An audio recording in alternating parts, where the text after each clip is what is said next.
Hello, everyone. It's nice to see you. Welcome, welcome. We had a little technical challenge here, but I think we've got it solved. You know how technology works. You just never know for sure. But I think we're okay. So, welcome to this workshop. It's entitled The Presence, the Being You Shall Become. And this is an interesting workshop because so often when I do seminars, it emphasizes a deeper understanding of the soul. And that's going to be part of this journey today. But actually, this is a seminar that actually tries to get at a deeper issue within yourself, or maybe issue is not the right word, a deeper aspect of yourself, which is sometimes called the presence. The presence. So actually, we're going to be looking at some very, very, how to put it, some aspects of who you are that you are probably not yet in touch with, but the day will come. And this aspect is called the presence. It's also called the monad. So as many of you have come to workshops with me for years, and I've mentioned the monad here and there, but in essence, this is a really deep exploration into what monad is and how it represents your future. How it represents your future. So there's a couple people here that are new to, how many, just out of curiosity, have never been to a workshop I've done? Okay, 3 or 4 or 5 people, okay. Just know that my style is interactive, so I want you to feel free to ask questions. I may ask you to hold your questions until certain moments where I can open it up, so just keep that in mind. This whole philosophy is called the esoteric. There could be more people coming in. This is good, I guess. The esoteric philosophy is a philosophy that is said to be possibly the oldest philosophy in the world. It's also called the ageless wisdom. I'd better let everybody settle down here a bit. Okay, we're all coming in.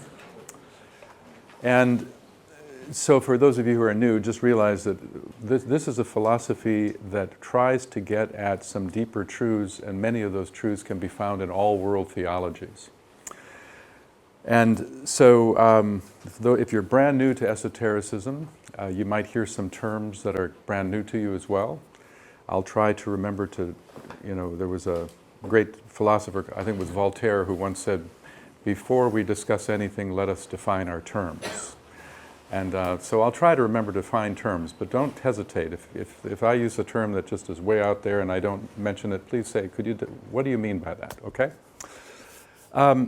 So we're going to look at this idea of the monad from many perspectives. We're going to look at first how the monad evolved over the vastness of time, because the monad is something that actually transcends even the emergence of your own soul. It's something that is the essence of who you are, and it goes beyond the soul. In fact, in a way, the soul is just a servant of it. The soul is just a servant of it. And it's got a long, mystical, ancient history that I want to share with you. I call it the Monadic Sojourn. And often I talk about the sojourn when I talk about it in the subject of initiation. But today, we're looking at the sojourn of the monad to get a better understanding of the monad itself. We're going to be looking at things like the whole notion of how this monad is trying to shape your soul's work in the world. We want to look at 3 types of monads. We're said to, our deepest self, the monad, is said to be one of 3 different styles, one of 3 different patterns. One's a monad of will, another is said to be a monad of love, and the third is said to be a monad of intelligence. We're going to look at that deeply to get a sense of what does that mean to us? What does that mean to us? We're going to be looking at the nature of the monad as it pertains to certain laws of consciousness and how it shapes your soul's relationship to outer life, and we're going to do a compare and contrast. How do we differentiate monad from soul? Because a lot of times people confuse those 2 things. Just like in Christianity, a lot of times people have a confusion or what's the difference between soul and spirit. You've heard this before. What is the difference? Well, in a way, that's the same story here. What is the difference between monad and soul. One of the things that I really am looking forward to is to share with you, toward the end of the day, I want to share with you a story about the life of somebody that was truly a master who truly lived the life of monad. And that's the thing. To come back to your monad is to actually be a full master. You are fully enlightened when you are living the monadic life.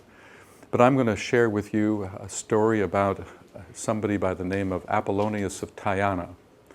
And Apollonius of Tyana was a great initiate or master, and actually was the subsequent incarnation of the Master Jesus. In other words, after Jesus was crucified 2,000 years ago, within a few decades, Apollonius stepped forward and he took the fifth initiation. And that actually, we are told in the ancient literature, was Jesus coming back to complete the fifth initiation. And now Jesus is a sixth degree initiate and has huge responsibilities in terms of the larger whole. But the life of Apollonius is quite a mystery and quite fascinating, and I thought you might appreciate it, because it'll give you a sense of a little bit about what it means to live at that level and be incarnate at that level, okay?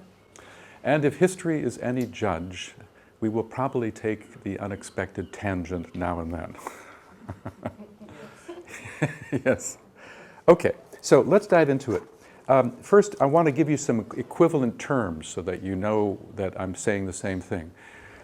The term the spirit, the term matter, the term the presence, and the word God all have in some way are kind of synonymous terms. You know, in the Christian Bible, we are told that, and this is a quote from Psalms, it says, "I have said you are gods. I have said you are gods." This is in the Christian Bible. And esotericism would say that that's absolutely correct. Each of us is a god in the making. Each of us is a god in the making. And it's this idea that, in a certain sense, you are the divinity you seek.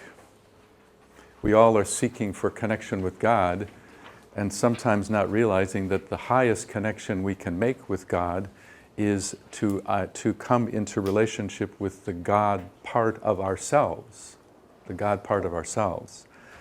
And so a lot of times what people say is God is actually a reference to their own representation of the God, the Fatherhead within themselves. So, common terms to keep in mind. Now, also, when we use the word monad, you know, it's an interesting term. It is thought that the word monad comes from the word mono, the one. It represents the ultimate singularity of livingness within you. And so it's I believe, I'm not sure about this, but I believe it was first used by Pythagoras when trying to understand the deeper dimension of life. And anytime you use the term monad, it has both a universal meaning. Let me say it. Anytime you use the word the presence, it has both a universal application and an individual application. So it's paradoxical. The presence in the sort of the largest sense is another word for God. But the presence can also represent the monad itself, which is the God in you. Let's put it, one difference is this between soul and monad. Soul is the Christ in you. Monad is the God in you. They're different. Soul is the servant of monad. Just like Christ. In the Christian theology, Christ is the servant of the Lord, God. By analogy, it's the same thing that's happening inside us. So I want to first show you an image just to highlight this notion. So bear with me a minute as I get this image up. when you study esotericism, you'll see that there are something called the three periodical vehicles. And is that focused well enough for you? Is it focused? Okay. So we have the lower self, the personality. The soul is the higher self, and the monad is the divine self, or sometimes it's called the highest self. So personality, soul, monad, lower self, highest self, divine self. Now,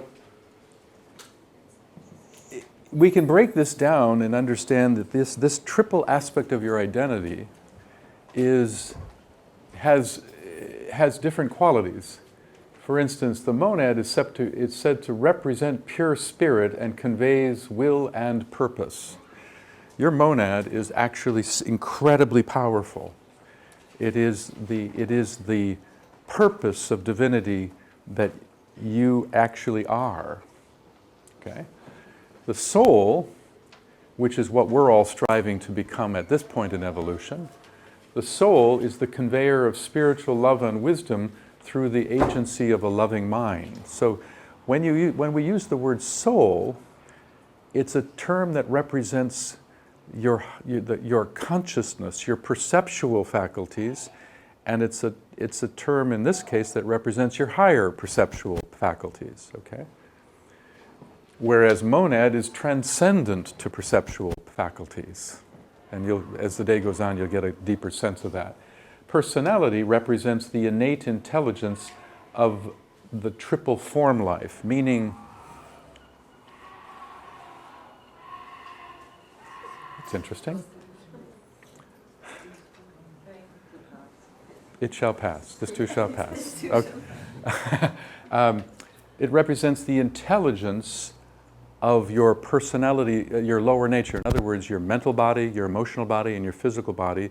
Those are all categories of intelligent substance, and the part of you that is fully identified with that, with your thoughts, your feelings, and your physical sensations, that's personality. So personality is sometimes called form-bound consciousness, form-bound consciousness. But in another way, this is very interesting because it's been said that life is the monad, quality is the soul, appearance is the personality. From a monadic perspective, from the monad's perspective, what are you? You are pure life. You are the sense of living beingness. But life, which is so far up, I'll show you where the monad is in the Constitution in a minute, which is so abstract, life descends and manifests as quality. In other words, it qualifies life. Do you know the term, what I mean by that? It qualifies it.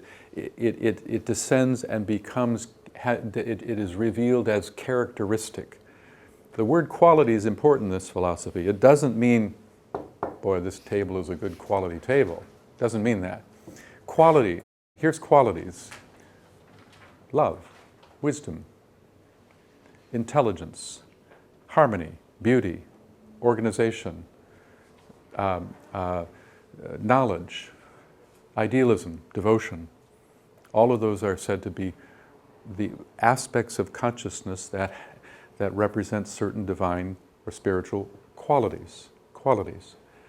So life descends first and manifests as the soul, the representative quality. It qualifies it. Okay, so for instance, let's say that you're a seventh ray soul. Okay, life descends, and the quality of your higher consciousness begins to emerge, and that's, in this case, a seventh ray quality. Whereas for another person, it may descend, and the soul is, let us say, the soul manifests as a second ray soul. So life becomes qualified as a second ray vibration in expression. Okay? Quality then tries to descend and manifest as appearance, personality, my thoughts, my feelings, my physical sensations.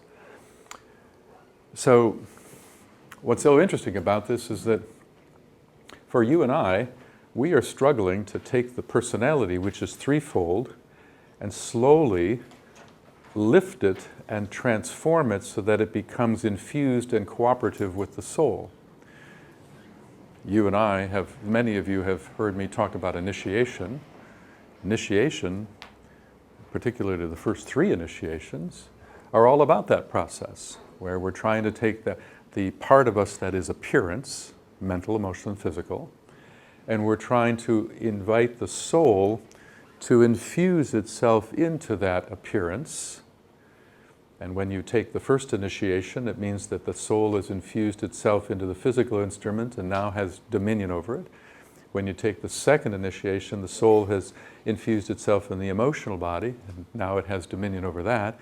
And the third initiation, the soul becomes master of the mental body of the personality, and that's full soul infusion. That's a tall order. Someday we'll get there, okay? But that is our story. That's our story. But that's not the end of the story. In another way, that's the beginning. Because once that soul infusion is taking place, then this becomes more of an operation in your life. This becomes actually recognized in your life. And in fact, I have another image that might help us see that. Let me just get that out for a moment. In this philosophy, there are three terms. There is the aspirant, there's the disciple, and there's the initiate. The aspirant is a person that is just beginning to awaken to the soul deep within. That's the awakening, where that higher sense of I have a higher part of myself, I have a wiser part of myself, and I recognize it more clearly. And so there's that awakening to your own higher potential. In that context, the two are not, they're separate, but there's a recognition. No recognition of the soul, it's said to be the beginning of the probationary path. But this is where most of us would be. You're trying to merge these two together. Discipleship, partial infusion, commitment to the soul, path of discipleship. So that's the story of trying to fuse these two.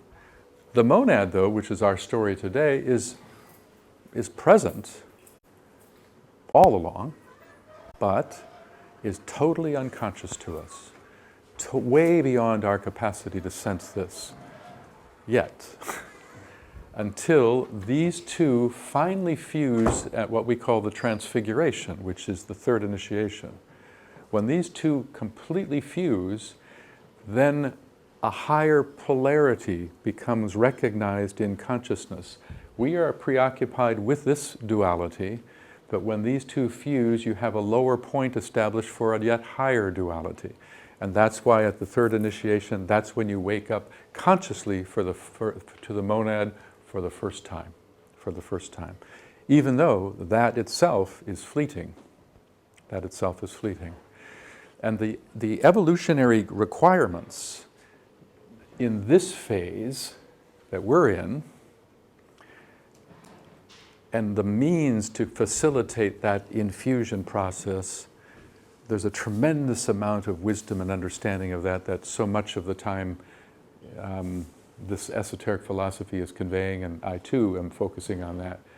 But there's a whole process where these start to you might say fuse together, and that's a whole different regime of evolution, a whole different set of variables to be considered and methodologies to be used. And actually, there is some information we're given about how that is done as well. And I'll give you pieces of that today as well, okay? All right, so any questions so far? Any questions? Okay. All right, by the way, are you able to hear me okay? Is the sound okay? Okay. All right, so let's talk about the origin of this monad, okay? And you know, it is said in the ancient literature that the origin of the monad is lost in the mist of time. The mist of time.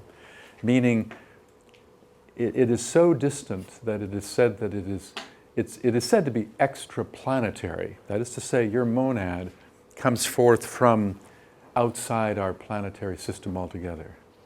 It's not your soul that comes forth in another planetary system. So a lot of people say, oh, my soul is from the Pleiades and some of that. That's not occultism. That's not how the monad is. But that's so remote, so long ago, that it is lost in the mist of time.